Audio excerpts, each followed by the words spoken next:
Hey guys, welcome to Halo 2. Something I should have mentioned maybe in my Halo review and this review is something that I really appreciated in these games were actually the loading screens of all things. The loading screen for Halo 2 is this really cool blue, effect, and in Halo 1 it was this weird. Well, it actually was supposed to be the Halo ring, but because it was all blue and black, I thought it was like an alien face this whole time.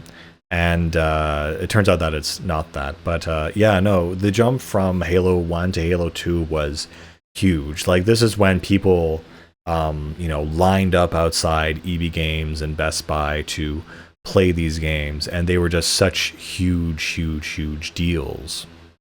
And so Halo 2, it's back, it's bigger, it's better, and there's a whole bunch of new mechanics. So first of all, there's dual wielding in Halo 2. That's what it's really known for. Now you could pick up certain one-handed weapons and dual wield them. You now had a completely different array of weapons. So the assault rifle was gone in favor of a battle rifle, which was a 3-round burst thing instead of a fully automatic one. The pistol was back, but now was much more like tapered down. You could dual wield them, but it was a lot smaller and did less damage and wasn't scoped. The sniper rifle returns, a lot of other weapons return, but now there's a lot more abundance and things are much more kind of focused, if you will. Also, the Needler returns, and now it obviously has been tapered down because now you can dual wield it and just send a pink mist in front of you in this crazy array of explosive death. And now also they've introduced SMGs as your fully automatic weapon, which people would dual wield. So some of the strategies that appeared were things like you would have a plasma pistol in one hand and a normal pistol or an SMG in the other hand. So you'd use the plasma pistol to take down the shields and then use the human weapons to finish the job off. And so where are we in the story? Well, after the events of Halo, John eventually makes his way back to Earth through unexplained off-screen methods. And once there's an award ceremony, and he is, awarded, a achievement, while at the same time it shows that there are these huge space stations that are called Mac guns, floating around Earth as this orbital defense grid. And immediately as the ceremony is underway, in typical Halo fashion, everything goes terribly awry, and the Covenant attack and invade in the middle of the ceremony. You're also introduced to Miranda Keyes, the daughter of Captain Keyes, who becomes a major character in the story. Also, Johnson somehow inexplicably comes back and makes it back to Halo by his own means, which is an entire side story explained later in the books. And suddenly, these orbital cannons are being taken out by the Covenant, and the Master Chief must spring into action along with Cortana, his trusty sidekick. And so what's different between this game and the original Halo is that there's not as much mystique and mystery and atmosphere as the first game. And now this is kind of like, okay, this is like the action sequence. We're putting the pedal to the metal, and we're just going to have more action-oriented, cool things to do. We kind of know what Halo is, and now we just have to focus more so on the Covenant. And so what's different in this game, we get to see Earth, so we get to see a lot more of the human kind of culture, if you will. And as well, in the opening cutscene, we get a way bigger view into the Covenant and what they're all about, and the Covenant culture as well. And, that's kind of directly translated into this game with the fact that you actually play as the Arbiter, as one of the elites who essentially betrays his duty to wipe out the humans. Essentially, he was one of the commanders that was at the Halo Ring, or at one of the human battles, and he basically fails to defeat the humans, and he returns in shame and defeat. And for this transgression, you get to see the hierarchs of the Covenant civilization, which are these prophets, and they basically command that he be marked with a mark of shame in his abdomen using a burning sigil, essentially. And now he is conscripted to become the Arbiter, who is a ancient religious figure in their history, who essentially is meant to redeem the people by going on suicide missions. So they say that instead of just having him executed for his shame, that he must instead serve them in these impossible ways. And so throughout the campaign, you actually play certain missions as Chief and certain missions as the Arbiter. And of course, when this first came out and was apparent, in the game, a lot of people really did not like it. The reception that they got was that the Arbiter was not a interesting character and his levels were not as fun. And I will agree that the Arbiter levels were designed to be more experimental. They had a lot of the flood in them usually, and typically they were just kind of like more grindy or downtime, or just they had a different mood about them that weren't as triumphant and exciting as the Chief. And so the only thing I can compare it to, honestly, when I think about it, is that the reaction that they had to the Arbiter was very similar to what fans had a reaction to Metal Gear Solid 2, where instead of playing as Solid Snake, you ended up playing as Raiden, as this huge bait and switch. And not even for half the game, but honestly most of the game. And a lot of people really did not like that. Again, my personal aspect is I don't really care. I think both are good. I really like Halo 2, and Metal Gear Solid 2 is one of my favorite in the series, actually, just for the story aspect, which again, traditional gamers are like, what, are you insane? How can you like story in a game? But that's just how I roll. Anyway, so what is really interesting is that there are way more characters in this game. As we get to see two sides of the conflict, we get to see, the actual society of the Covenant. A lot of thought has gone into the lore and the construction of, this character and, this society and their values and exactly what they stand for.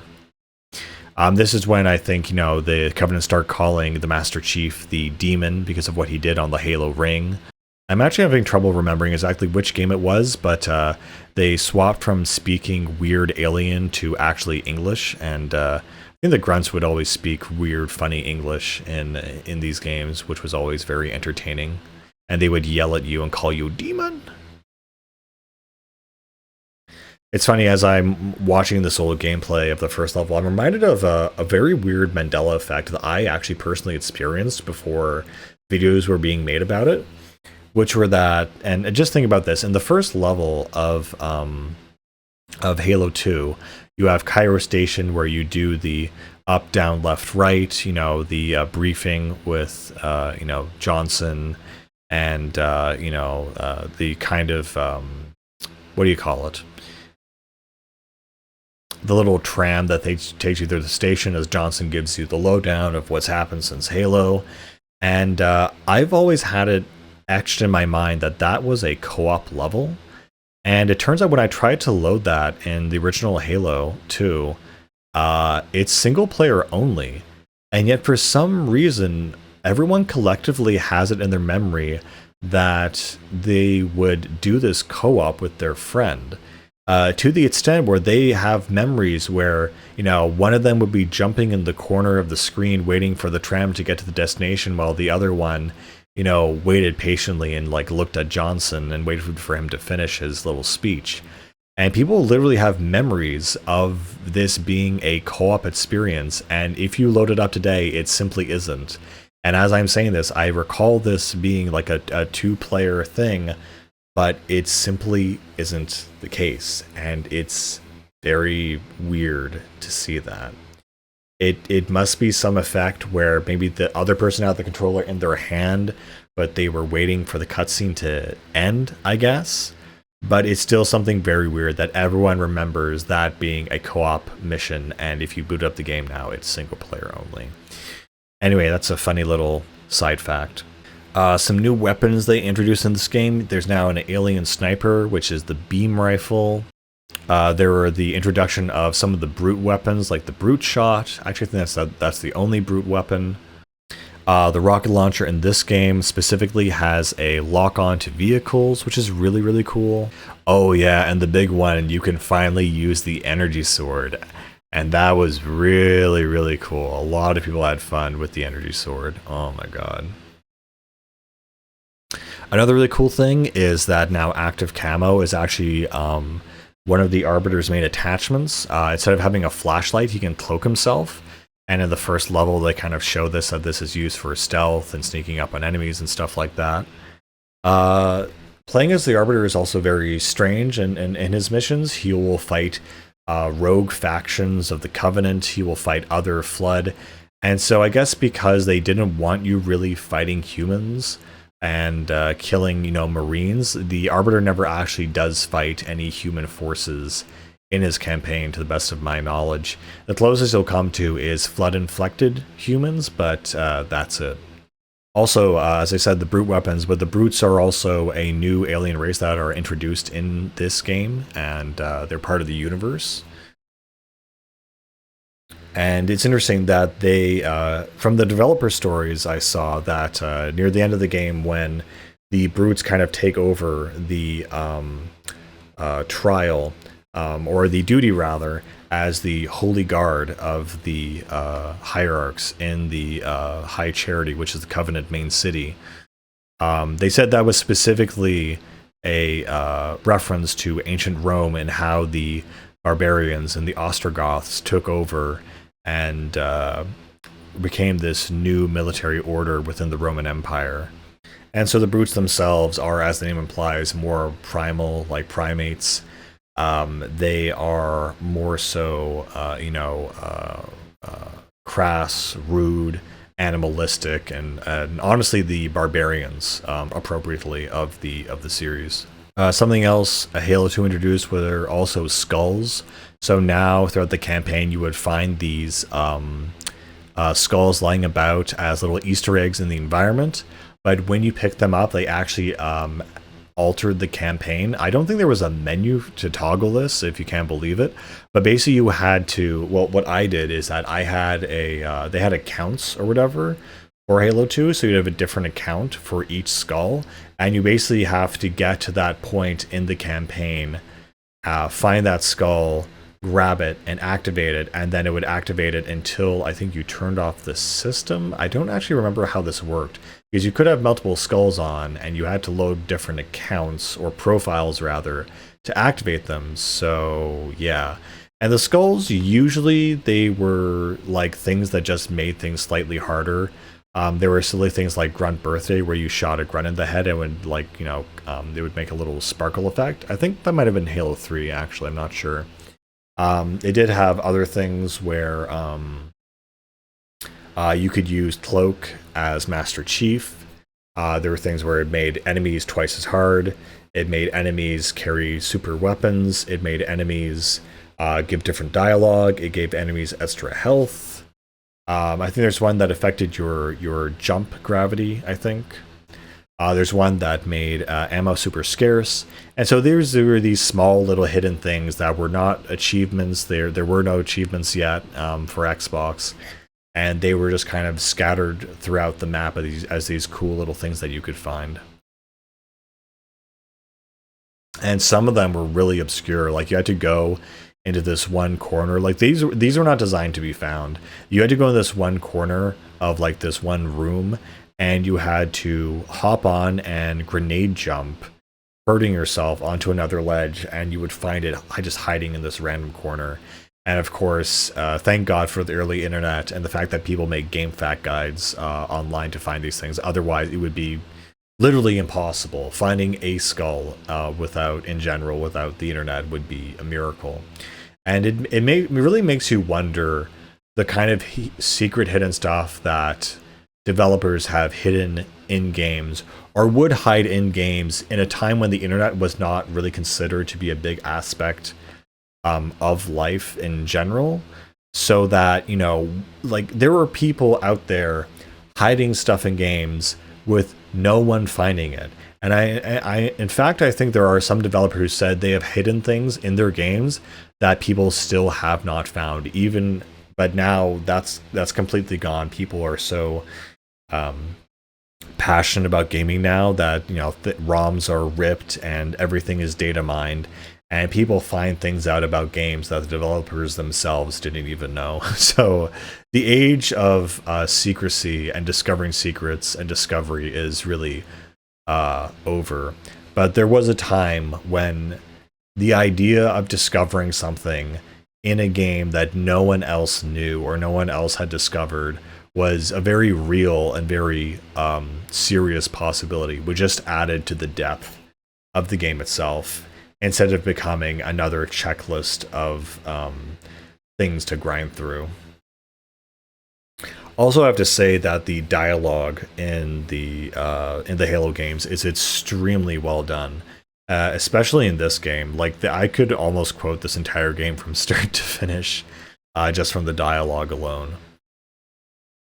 It's incredibly well done, and again, the pacing of the story, similar to Halo 1, it's at such a fast clip, if not faster than Halo 1.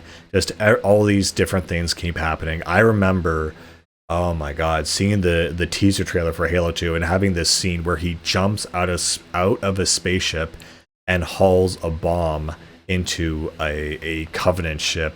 This was just the most insane, coolest thing that people were so hyped for this. Just so, like, the hype was unreal. The music in this scene, the choreography, everything was just like insanely, sickeningly good. And this scene right here where Chief jumps out in low orbit and descends to Earth is just something so iconic, and you hasn't been seen in, like, I don't know, cinema or anywhere. This is something only video games were creative enough to do, and this was just a peak moment in video game history. I think this opening scene for Halo 2, nothing else really comes close to this. It's amazing. Again, this was kind of a time when the rule of cool was still in place. As long as it's cool, you can do it. It doesn't really need to make sense. It can't break, normal logic, but as long as it's cool, just do it. And yeah, man. Oh yeah, this opening section 2 with the Scarab was a huge set piece that was so much fun to do. It was like you're gonna take down this huge tank, and it's gonna be this massive thing that's gonna span at least a couple levels. Something I should also mention is that the titles for all of the mini checkpoints in the levels are really funny. I'm not sure what they're called exactly. The chapters, they'll regret that too, or one big bomb, or something like that. Or sometimes it'll be an expression, or like a line from like an ancient, or like from a Shakespearean play or something. The amount of intellectual fun and the sense that this game was made by smart people. I mean, they were dropping, Charlemagne and, in sections of Marathon. That gives you an idea for what kind of vibe these guys go for. And I think it was Jason Statham, or Joseph Statham rather, who was kind of like the brainchild of Halo and its story. Maybe I'll talk a little bit about the multiplayer now. The multiplayer in Halo 2 is honestly one of my favorite multiplayer games of all time. I don't know why. I do have the Master Chief Collection, so I can tell you from firsthand experience that I prefer Halo 2 playing it side by side, Halo 1, Halo 3, Halo Reach, Halo 4, all of them. I think it's because it almost reminds me a little bit of Counter-Strike, the fact that things are just generally faster. It doesn't have weird bloom effects. I think the balancing of the weapons is much more accurate and fun. There's something about the tension, and there's atmosphere on the levels. I don't know, it just, to me, feels more intense and more fun. And the multiplayer, the multiplayer memories I have with this game are honestly just literally legendary. There's no amount of comparison I can bring. In terms of multiplayer experiences, I mean, there's Bad Company 2, which is honestly a fun game, a great game. But the amount of times I've seen someone do something stupid in Halo for the sake of doing something stupid has been hilarious. You know, people will do stupid things with capture the flag. They'll end up hiding out in like, I don't know, a cave somewhere. People will like write things on the walls with their bullet holes. Like the most creative, fun experiences I've had in multiplayer, unprompted, have been in Halo multiplayer, and even in Master Chief Collection recently. I was like, oh man, I remember what this was like. Of course, there were hyper competitive things. You know, this is the beginning of, you know, Team SWAT, where, you know, I had no shields and, you know, you just go at it trying to get headshots. You would have Team Snipers. You had zombies, which again began as like a fan thing. People would be like, okay, you have to like swap teams now. And I was like, wait, what? And I was like, oh, okay, I guess everyone's following the rules and you have to do it. And I think it's so crazy that even back then, people by their own volition would just listen to the guy who told them what the rules were, and they were just like, okay, sure, if that's what I have to do, I'll go to the other team once I'm dead. And then there were like some guys who like obviously wouldn't do that and they get kicked and stuff. But Halo 2 multiplayer, it's so crazy to me that that's like one of the very first like big multiplayer shooters like ever with internet, right? And on console, and it just worked so well. It's crazy to me. Like the first attempt was the best. It just is. I don't know. That's just so. And like, and we're struggling with making basic multiplayer games today and having them just work. And now they're all infected with the cancer of microtransactions. It's just so disheartening and so insane that we got it right so long ago, and now it's so hard to pick that back up.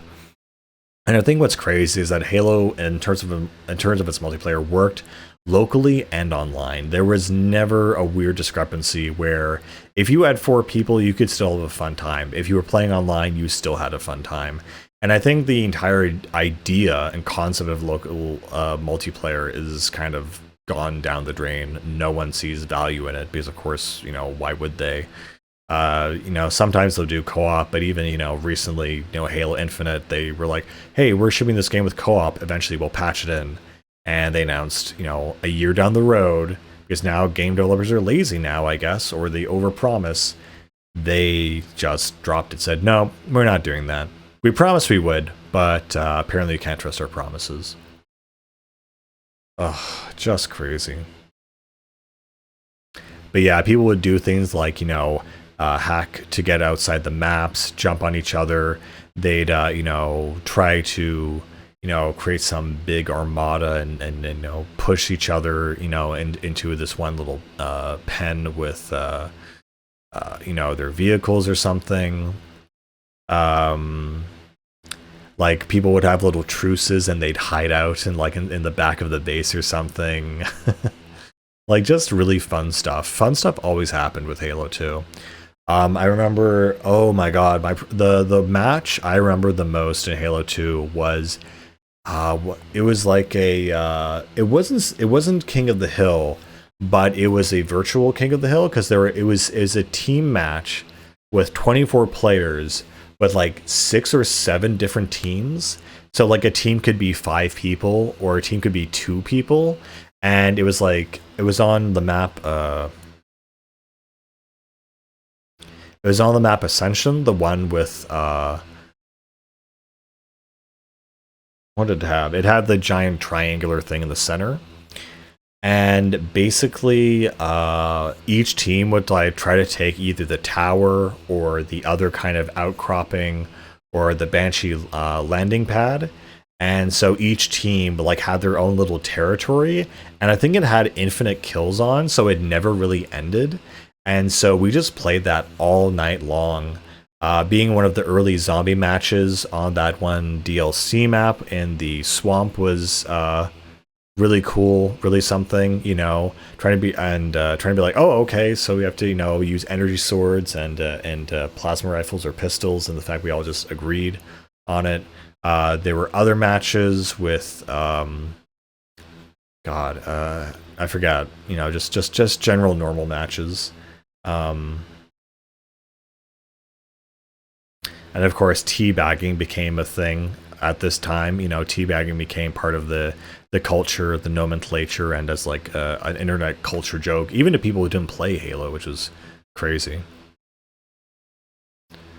This was also a time of culture wars too, so being a Halo fanboy was kind of like mandatory if you owned an Xbox, and defending it over other shooters and stuff like that. And Cope and Seethe was going all around in abundancy. It's like, oh, you don't have this game, Let's see, what else do I love about this game? I love the story. I love, again, the dialogue. For example, the Gravemind, when you finally meet him, he only speaks in poetry, and he's this ancient, demonic, like, parasite entity. And the fact he only speaks in poetry is just like an insane, wild thing to me that is just so very cool. In fact, I think I recently just saw an old, like, a YouTube short highlight clip of some of the voice actors doing the lines for this game.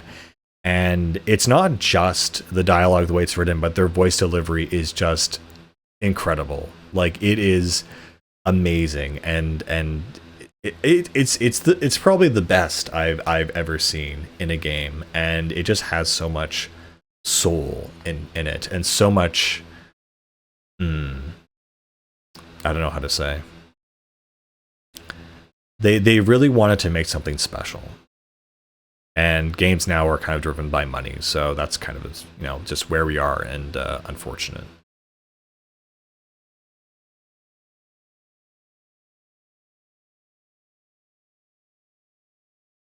Of course, the music is amazing. There's some returning themes, some remix themes.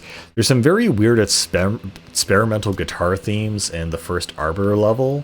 The Halo 2 OST is, in general, a very strange soundtrack to have. I think it's 50 songs long. A lot of them, like, they had this whole Odyssey of the Guitars kind of thing with this weird whatever. For those of you who did buy the Halo, Halo 2 OST CD, there was also the very popular Blow Me Away by, oh my god, Hoobastank? No. I forget the band name, but the song "Blow Me Away, Fire Your Guns," that song. It was just part of the soundtrack itself had its own lore in a way. It was just crazy. It was so good.